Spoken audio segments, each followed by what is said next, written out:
Hello and welcome to New This Week on artsloud.com, the sound of independence. Today on the show, I have an artist who was learning Carnatic music even before she could read or write. As Naje, she got an opportunity to touch the lives of millions of her listeners.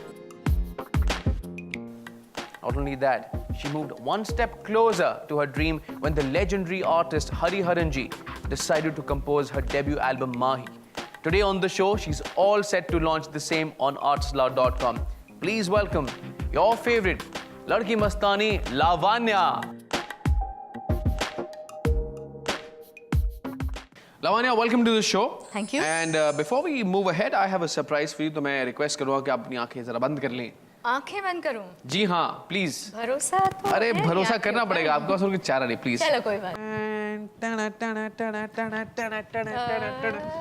आप आंखें खोलिए. Oh my God, ये क्या है? Exactly. मैं आपका भव्य स्वागत कर रहा हूँ. आरती उतार कर. ओहो, क्या बात है नारियल.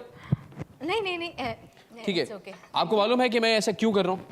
क्यों कर रहे हैं? You have any idea? Well, if in case you are wondering कि मैं ऐसा क्यों कर रहा हूँ, तो मैं आपको बता दूँ कि लावण्या ने भी कुछ ऐसा ही किया था लता मंगेशकर के साथ. What was that story? Please tell me. Wow, you caught me on that one. Of course. Very long ago, जब मैं रेडियो जॉकी हुआ करती थी, तब की बात है ये एक्चुअली. और लता जी का इंटरव्यू हो रहा था ऑन रेडियो सिटी. और सोनू निगम इंटरव्यू करने जा रहे थे. ब्यूटिफुली हमने उनका स्वागत किया. We actually took a vintage car to a house. और घर से एकदम ओपन गाड़ी में हम उनको लेकर आए. And throughout the way we are people cheering for her and you know, पहले से हमने डिसाइड किया हुआ था. और जब अंदर वो आ रही थी स्टूडियो के अंदर, ये आरती लेने का जो मौका जो अब आपको मिला, मुझे उस दिन मिला था. And I actually got to put tikka and touch her feet after that as well. Wow. और मुझे आशीर्वाद भी मिला. That must have been really special. Very special. And it's a memory which is going to stay always. I want to know, how did radio happen to you? हम जब college से निकलते हैं वही कश्मकश कि क्या किया जाए.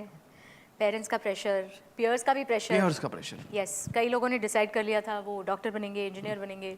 मैंने तो डिसाइड किया था मैं गाना गाऊंगी, लेकिन कहाँ गाऊंगी, क्या करूंगी, ये पता नहीं कोई था. आइडिया नहीं था. So well, I was in HR college which was in Churchgate. और बिल्कुल पीछे वाले रास्ते में AIR था.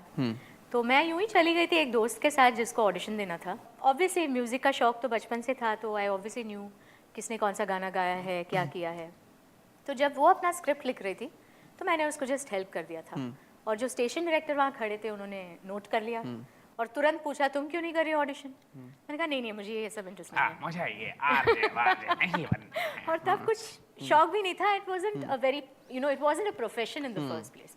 बस there was only AIR, FM rainbow and FM gold. तो उन्होंने ज़बरदस्ती सिर्फ एक सिग्नेचर मुझसे लेके पूरा फॉर्म उन्होंने ही फिल किया. And he made me do the audition. क्या बात. बेचारी दोस्त का तो एंट्रेंस हो नहीं पाया. दोस्ती तो आपकी वहीं टूट गई होगी.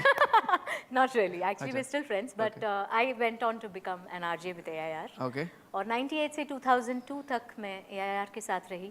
जब 2002 में प्राइवेटाइजेशन हुआ FM स्टेशंस का, that's when radio city actually called me and they had already heard me on AIR. तो उन्होंने ऐसे ही मुझे ले लिया और मैं बन गई रेडियो जॉकी.